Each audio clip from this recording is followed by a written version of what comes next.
Hello, everybody. I'm joined by David Sands, founder of David's Kitchen, a number of stores just based about an hour north of Edinburgh, maybe not even an hour. And he's been in the sector for many, many years. He's very well known, not only in Scotland, but the whole of the UK. So, hello, David. How are you? Good afternoon, Tom. I'm great. I'm great. Nice to see you virtually again. Yeah. I know one of these days we might actually see each other in person, but praying for those days, Thank you for agreeing to join us. And for 15 minutes, we're just really keen, as you know, we're doing some research coming up now, TWC trends, but we're trying to get some sound bites which will contribute towards the research, but also which we can use as we think about the sector going forward. So starting off, tell us about the last 12 months. Presumably the first 6 months were fantastic. What's been happening in the most recent kind of lockdowns and probably since Christmas? Well, you talk about the first 6 months, and clearly we had moments of what I would call extreme trading. The first time in my life I had a convenience store which took over £100,000 in 1 week. Never managed that before, and that was fantastic. But our trade didn't drop off when lockdown eased last summer. We were trading significantly ahead of the previous year. So we would be trading about 25% up, like for like, which is, I don't think we expected that, but I think what happened was people formed habits. They formed a new habit of going regularly to their local convenience store. Yeah. And so we went into the winter months, with things reasonably freed up in Scotland, albeit pubs have really had quite a torrid time up here, and therefore we had a constant growth in off sales. But going into December, things became a lot tighter, and we're back in a sort of similar position where our business has grown again. So we're in this next lockdown, we're seeing some record sales again. So it really has been 12 months of really strong sales. Now, I might say we didn't expect that last March. You'll know that in our stores we have quite a lot of seating, and in our latest store we have 50 covers. So those areas had to be closed down. And another part of the business that we were developing quite a lot was our external catering to companies, to events and all that sort of stuff. And that's quite a big part of what we do. For those who don't know, David's Kitchen, we have a kitchen in every store, and our aspiration is to get to 50% of our sales from goods we make ourselves. We're currently about a third at the moment. So we would do events and all. So those parts of our business completely disappeared, and we were quite concerned. In fact, I actually thought we might have to close our newest store because it simply didn't really work without that coffee shop there. But as it transpired, our takeaway business just blossomed.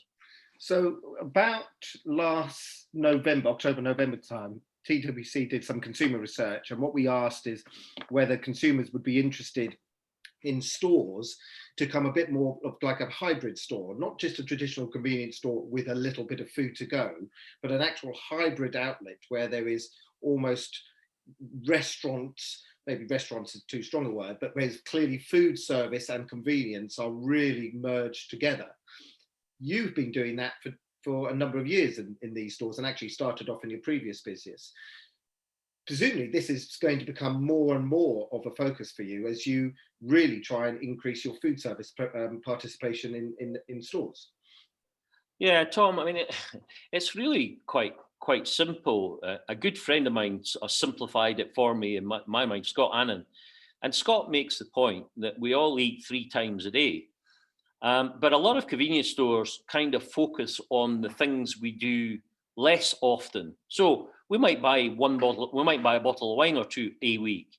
We might buy a bar of chocolate once or twice a week. But the fact is, we all eat 3 times a day. So we've been looking at that and trying to offer things right through the day part, right from breakfast that you can come in, you can get coffee, breakfast, all that sort of stuff, lunches, and then meals that people can either have in store or take home. So that's really what David's Kitchen is about. And truthfully, a lot of convenience stores just aren't offering that at all. And we've taken it a little bit further because obviously hot drinks are a big part of our business, but also we've got ice cream. We've got ice cream counters in stores as well. So it's about offering, for us, it's about offering the best of convenience. You'll get all the things you would get normally in a convenience store, but I can't. That would not be sustainable for me, because typically a David's Kitchen, we build them ourselves. They cost between $1 million and $1.5 million. And in order to get a return on investment, you cannot get that return operating on margins on traditional convenience. So we're focusing on the added value where there are much higher margins, but obviously it's a greater degree of complexity. Now, you've also, in the last 12 months, invested heavily, time, effort, a few pounds, in terms of online ordering. Yeah. How's that gone? What's worked? What if you could do it again and change things? Would you change anything? Yeah. So like a lot of independent retailers, the advantage we have is that we can look at what's going on and we can change really quickly. The tragedy for a lot of retailers is they don't. They see it, they're told, but they don't. I've always believed in technology. I've always used technology in our businesses on many, many levels. And it's clear to me that the pandemic, what's happened in the pandemic is that we have now become much more used to ordering online. And when we come out of this pandemic, that's not going away. We've got a generation, my kids, your kids, Tom, they're used to ordering stuff on their phone. And that generation, they're not going to do the idea that somehow they're going to just walk into our stores because they happen to be there. I don't think that's enough now. I think we have to look at online offering. Now, for us, we've been debating. We created a delivery service almost overnight when we first started, because we recognised that a lot of people would be stuck at home on their own, and it was more about trying to help them. It wasn't any particular. This is when the lockdown first started. Yeah, when the lockdown first event. Those who were told to self-isolate at home. So we had a large number of people that simply phoned in orders, and we picked them and delivered them. We didn't charge for it. It was more about being part of the community. But it was clear to us that actually, why wouldn't we try and make this a bit easier? Because obviously somebody phoning in and somebody writing down in bits of paper, that's not very efficient, and it's laborious and whatever. So interestingly, we increased the number of followers on social media. In fact, we did some work with you guys we did an audit on our social media in 2019. Thank goodness we did, because we created platforms, we worked on it, and I think we grew our followers, if you like, from something like 3,000 to 4,000. We've now nearly 11,000. And so messaging on social media is really important, communicating. So that was our first step. Make sure we've got that right. Next step was to create some excitement in our stores as much as anything else, because we realized people are bored at home. And we stumbled across this idea of afternoon teas. Yeah. And that was an interesting product. It's a lovely platter. If anyone wants to see it, go onto our Facebook page, David's Kitchen. You'll see what we do. The point is that's become a phenomenal product for us, and it's all about gifting. So we would get people. So our next stage was, we realised that parents who might live in a different part of the country worried about their parents, and we realised that we could offer something nice to deliver to people. And it was a great way of cheering people up. And it went down tremendously. We got huge plaudits for doing this. And we realized we needed to have, actually to make this work, we needed to take online payments. So again, really simple, straightforward, and we were able to do that. We can do that. People can pay online. Great. Next stage was actually, why can't they order online? So we created an order function on our Facebook page. And, just as an example of where we are now, we've got Mother's Day coming up the next couple of days on the 14th of March. And we have 470 Mother's Day platters ordered, and they've all been ordered online. Some of them are going to be delivered, but the majority are going to be collected in stores. They've already been paid for. People have ordered them, paid for them online. And we've still got 4 days to go. And I suspect there may be, dare I say it, a little bit of panic purchasing, and that 470 will rise quite substantially. Yeah, so I see that as new business. We wouldn't have had that business a year ago. It's a new part of business. So I'm now thinking, we're thinking about, well, what else can we do?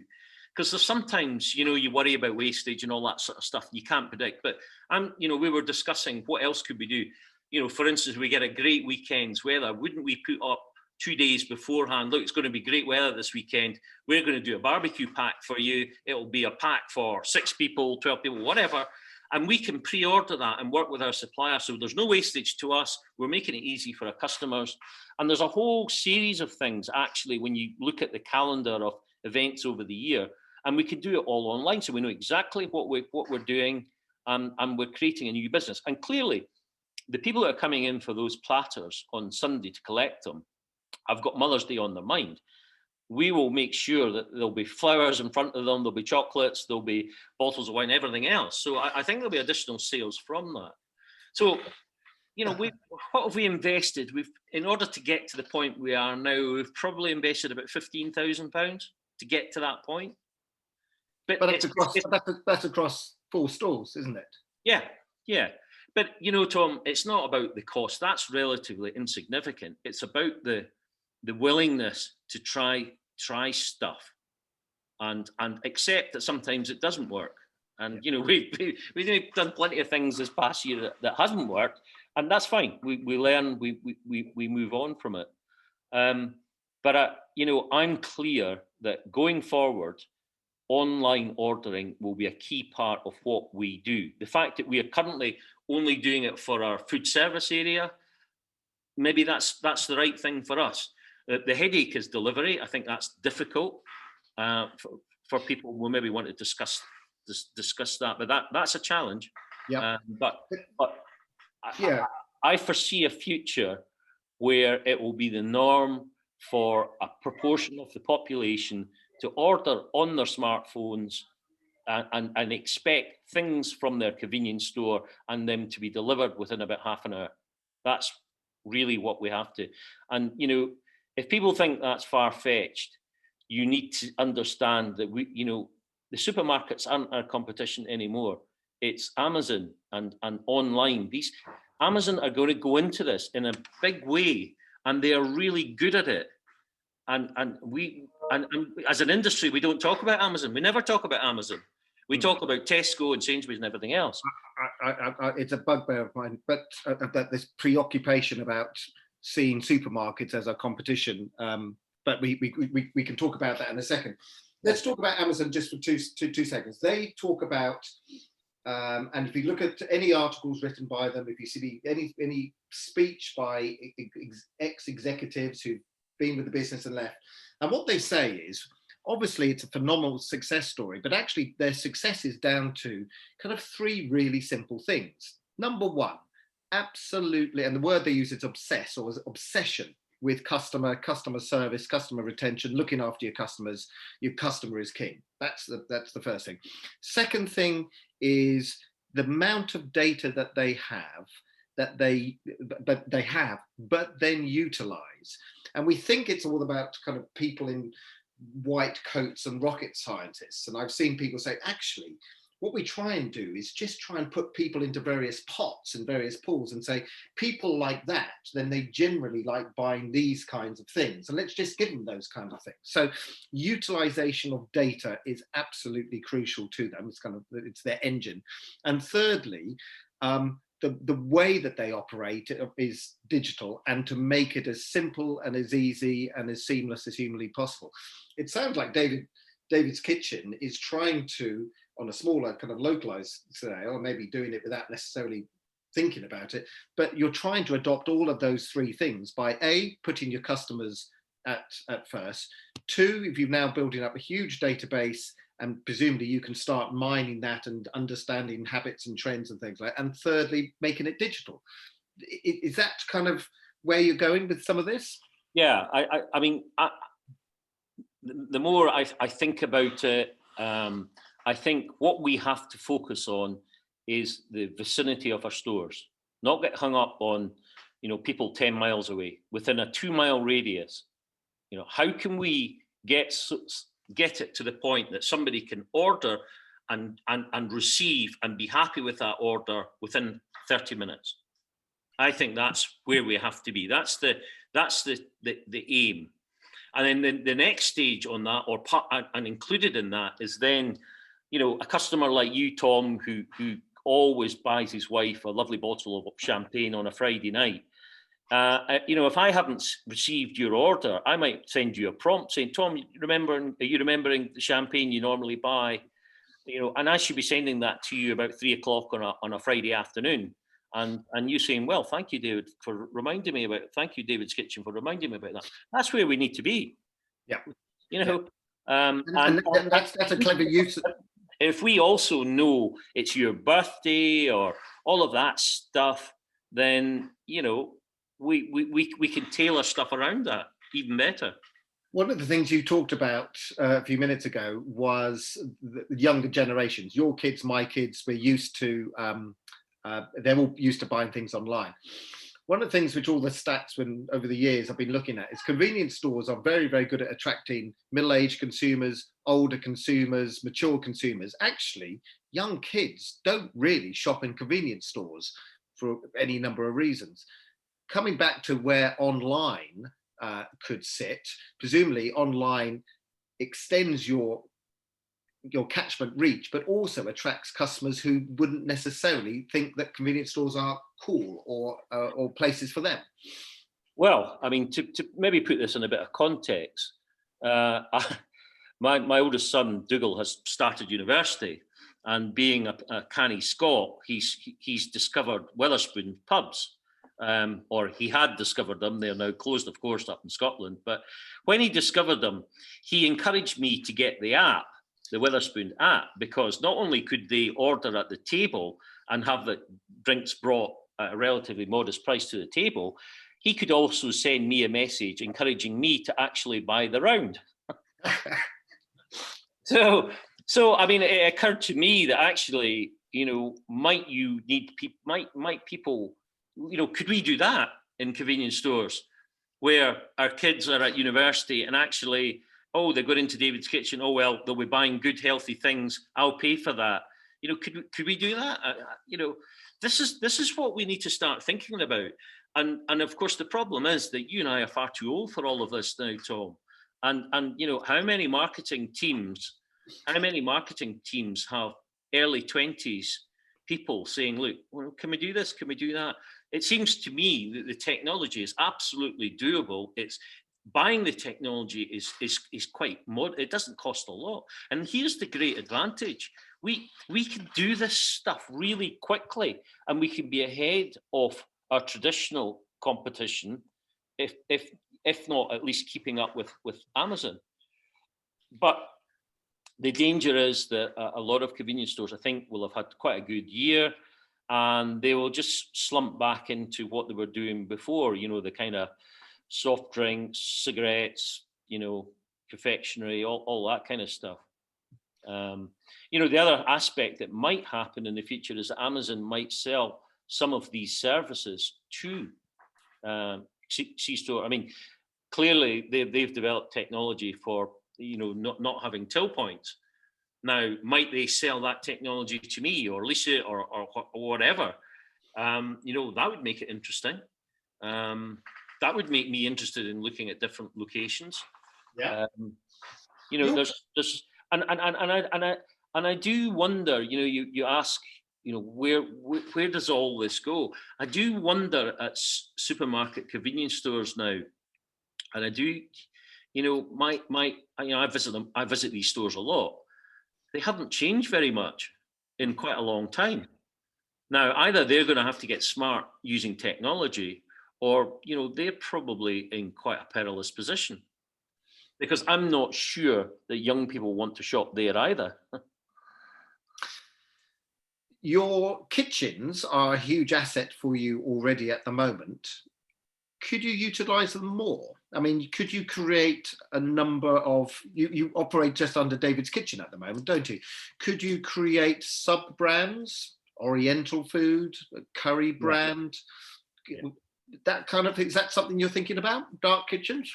Yeah, I mean, when you spend £1.5 million on a building, getting it ready, I mean, you've got to have that asset working hard. And I love this idea of dark kitchens. And in fact, we're advertising at the moment, trying to recruit a development chef. And this is very much on our mind. Could we create a sub-brand and absolutely do this? And I think, my thoughts on that would be that we do the deliveries ourselves. We've been working with trials with Just Eat and Deliveroo. And to be honest, it's quite painful. Often drivers don't turn up and all sorts of things. I think we're on the periphery. We're not within the M25. We're in relatively, we're not in towns of, vast populations. And so I think it's slightly peripheral to their operations. And maybe that will get better. But at the moment, we're finding that really difficult. And I think we need to just bite the bullet with it and to say, what, we're going to do it. And I think by adding in a dark kitchen, suddenly that vehicle that's maybe not doing that many deliveries during the day might be quite busy at night doing them. And I also think, I do wonder about sometimes the people that turn up in your doors, from, if you're ordering through Just Eat or whatever, I don't think they look very professional. Right. Yeah. And I think actually, somebody turning up, being quite smart, kind of knowing their customer because they're doing it regularly. I think that develops trust and brand loyalty. Certainly when you're a community retailer and a lot of your staff have been, I mean, I've known some of the managers of your stores, they've been with you through thick and thin for years, and some of their staff have been with them since thick and thin. So that, and that will be important to a lot of your customers. So yeah, it's back to this micro territory. It's back to this, we employ local people, absolutely. And we're serving local people. Convenience stores, typically people don't travel far to go to a convenience store. We have to focus on that, the vicinity, the mile and a half, 2 miles maybe maximum. And we are the retailer, the community retailer in there. And in the past, we've been hoping that people will come to the store to use services, lottery, post, all that sort of stuff. That's all going to go, I think, in the future. And I think it's going to come down to, customer service, being involved in the community, great technology that works easily for people, and we simply deliver. And we have to make it profitable. We can't do it as a loss leader. It has to be profitable. One thing you said a few minutes ago is some convenience retailers will have done really well over the last 12 months, but then as pubs reopen and as restaurants reopen, maybe their sales will slip back. And your concern is that some of those retailers will just go back and do what they've always done. And I think you talk about they'll go back and they'll sell tobacco, and they'll go back and sell soft drinks, and they'll go back and sell confectionery and things like that, and Christmas snacks. I've been on tours with you to Ireland, which I know you and I think some of the best C-stores in the world are in, north and south. We've been to Asia, we've been to Hong Kong, we've been to see tiny little stores. And one of the things which I've been struck around when I've gone around to some of these stores, while they have all of those kind of core impulse convenience lines, there tends to be a much greater focus on functional foods, protein bars, protein sections. Asia, there seems to be much more around vitamins, supplements, almost like a Holland and Barrett store, but in a convenient setting. is there a threat that, as over the last 12 months we've started to become much more health focused, that actually the convenience sector should be looking at some of these other kind of more healthier products alongside traditional core impulse and convenience as well? Well, I think, first of all, Tom, I think you and I need to start traveling again and picking up on more ideas across the world. I think that's quite important for both of us. I think convenience has had a problem for a number of years now. Our image, and I know this from sitting down with politicians, we are seen as pretty unhealthy. And I think society in general there's much more interest in health and well-being. You only need to look at the explosion in gyms pre-pandemic, and I'm sure they will return in a big way. What have we done as an industry over the last 20 years to become healthier? And it's not enough to say, oh, we sell water now, or we've got some fruit and veg near the tills. That's not enough. So I think you have to look. I mean, for us in our business, we are looking at some concepts which are very, very healthy. I don't want to give out names just now, but they're concessions which are offering really healthy takeaway food.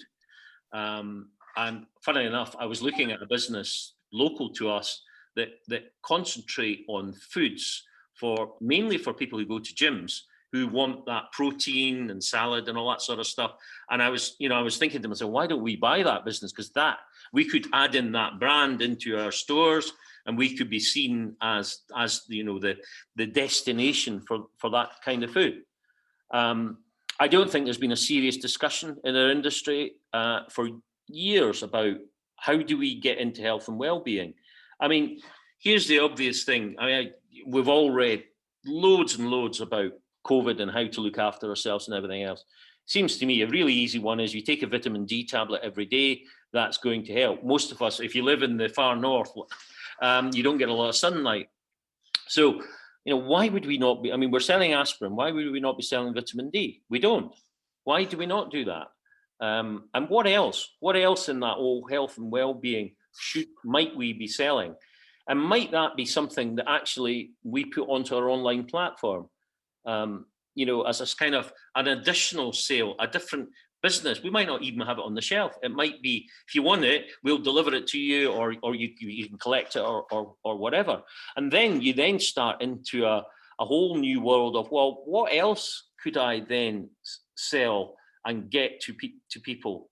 It's a genius idea, David. I don't know where you got that idea from, but I think that's an excellent idea. Partly because, coming back to this kind of hybrid store research, which we did back in October, November, we talked about convenience, hybrid, merging, coalescing, coexisting with restaurants, food service, but also of far more interest to consumers was convenience merging with pharmacy. So pharma, health. 42% of people said, often and it isn't just about prescriptions, so I do know at the moment, but it does seem to think that on parades or local areas where you have pharmacy and convenience, there is an opportunity to, and we've been to Asia, and half of 7-Eleven stores in Japan, they actually have a pharmacy, not only pharmacia, but a pharmacist in store where you can do consultation. I mean, the obvious thing about pharmacies are they kind of work really nice hours. They kind of open about 9 o'clock in the morning, and they shut at 5 o'clock, and they have half day on Saturday, and they don't open on Sundays at all. Well, that's not really very convenient for most people's lives. Yeah. And we're, there we are. We're trading 7 days a week, 6 a.m. till 10 p.m. Actually, if we were able to offer a lot of that, of course it makes sense. Yeah. And the mystery to me is why we haven't really gone into that market, because it's absolutely on trend. It's absolutely on trend. What we'll certainly be doing is we are going to develop a new range of meals. We use a David's Kitchen brand. We make a lot of ready meals that we make in stores, really simple, foods, but we do a lot of them. But we're going to create a healthy range, and that's a definite again. Recruiting a development chef, that's going to be one of the first jobs that person will be doing, and we might have to create a sub brand in order to do that. To persuade people that's healthy. But yeah, I see a lot more. I see it's a really potentially big market for us, and also something to enhance our reputation. Can you envisage a day when you would open a store and it would have either none or very, very limited core convenience, traditional convenience? Yeah, it occurs to me that there's going to be an awful lot of empty shop units over the next couple of years. And I think we could create a standalone David's Kitchen, which doesn't need a vast capital expenditure. And I'm wondering whether we could even take on sites for a relatively short period of time. There'll be a lot of landlords who say, hey, better to get something than nothing. Because, our high streets aren't going to go back to being as busy as they were 12 months ago. I think it's going to take quite a long time, truthfully. We all think about this, and there's a lot of things we want to return to normal, of course. But I think we've all learned that actually we can work from home. And I think a lot of companies have realized this does work. So I was listening to a really interesting discussion with a whole bunch of property guys, and they were talking about what might the new norm be for offices. So at the moment, if you've got 1,000 staff, typically, if you're looking for a new office, you'll look for 900. It'll be able to accommodate 900. That would be the old norm. I'm told the new norm is they've got 1,000 staff. They'll only be looking for 500. So yes, the office will still be there, and people will visit it 2-3 times a week, but they might not be 5 times a week. So locations that rely on that kind of lunchtime trade or city centre convenience stores, I think are going to have quite a difficult time over the next couple of years. I think landlords are going to have to really rethink rent. So yes, the short answer is we are looking at a standalone David's Kitchen. We've got a core offering that we think we can offer and would be popular. A lot of suppliers in the sector obviously will be watching this when it airs. One of the things they are constantly thinking about is promotion strategies, price mark pack, NPD strategies. I know you've got some quite strong views and quite unique views. Share them with us? So that's a loaded question. I've been 35 years in the industry. When I was a student, I worked at Save a Centre. My job on every third Saturday was to change over the promotion ends, because they worked on 3-week promotions and everything had to change every 3 weeks. And guess what? I'm still 35 years later. We have 3 weekly price promotions and we have to change a whole bunch of tickets and shelf talkers and everything else. Nothing's changed. I'm not convinced that that's correct. I think it's old thinking. I'm really struggling with this idea, and I've thought long and hard about it. There's a lot of time and effort goes into setting up promotions, running them. It creates peaks in supply, into stores, and I'm just not convinced it's the right thing for us to do. I know a lot of retailers believe that price is really important. I think the value message is important, but that's, for us, has got to be about more than price. If it's about price, then the discounters will have taken over and we'll all just retire. But so I don't believe in this whole setup of promotions at all. I think there is still an absence of product innovation. The one thing we've learned, or I think our business has learned or reminded ourselves, is that we can change things really quickly. If I was a supplier, why would I not be launching more and more new products and accepting that, most of them won't work, but just creating a buzz, excitement, if you've got a marketing budget, might you be better spending it on developing new products, maybe healthier products or whatever, rather than the tried and tested, half price for 3 weeks, that sort of stuff. So I do question that. Price mark packs? Ah, yeah. Well, it's price fixing, isn't it? I mean, I object strongly to suppliers dictating the price at which I sell a product to our customers. And that's what this is.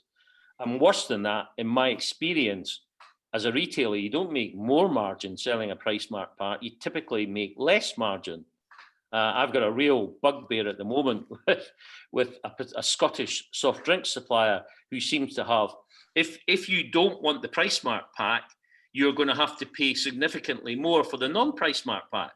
Now, how can that possibly be? They're trying to fix the price. It's as simple as that. Do customers like it? I guess if you ask customers, they'll say they will.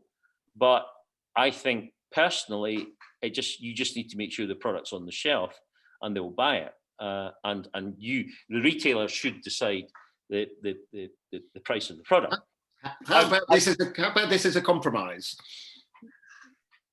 Yep. Suppliers price mark, but they don't impose, or not impose, they don't introduce a significant price discount. They just price mark. Yeah, and the mystery is why they don't do that. Of course it is. I mean, somebody comes along and offers me a soft drink price mark where I can make a 40% margin. Guess what, suppliers? In a convenience world, that's the kind of margins we're talking about now. You seem to work on this principle that we're going to make 20% margin. Well, my wage costs are 15%. So forget it. You're just not in the ballpark. So yeah, if they were offering a sensible margin that reflects the realities of convenience retailing. I mean, nobody in a petrol forecourt is going to accept a 20% margin. So why would they assume that convenience retailers would be happy to do that? The supply chain's got this wrong, Tom, and you're right to highlight it. And I don't like them. I see they appear in our stores too often, and all I hear is, well, if I don't buy the price mark pack, I'm going to have to buy the non-price mark pack, and it's a lot more expensive. That's mad. Yes, it doesn't sound the most joined up. When I went round the Amazon store, intrepid Fender on his doing his bit for the industry last week, I noticed that the use of shelf edge labelling, electronic shelf edge labelling, all through the store. Now, there's obviously one of the main benefits of that is that you don't have to keep on going around and changing the tickets, and it can be all done. However, it does offer the opportunity for offering different prices at different times of the day, different days of the week. As you know, in Germany, the average petrol station will change the price of its petrol 3 times a day, and it's just a cultural thing. Everyone's used to it. Do you have any views on that in your stores or convenience stores, whether that's something you would trial or think about? Yeah, I actually, over this last year, I've been talking to a couple of retailers who've done it, and their comments are, it's really expensive, eye-wateringly expensive, but they think it's worth it. And I'm listening to that. I mean, it makes sense. Of course, it makes sense. The logic of it, of course it does. Whether we would offer different pricing at different times, our stores are in typically neighbourhood locations. I'm not sure I would, but if I ran a store in the centre of London, I absolutely would. And so I think it's I can see why, if you're running a forecourt and you're running it 24 hours, absolutely, why not? Why not run a different pricing? I certainly think kind of food to go late at night and things like that. That seems to be where I've heard it works really, really well. And then the last thing for me is just around how the sector can and should use data more than it is now. Obviously, TWC being predominantly a data company. What's your views on data in the sector and how it could be used better and how we can all work together better?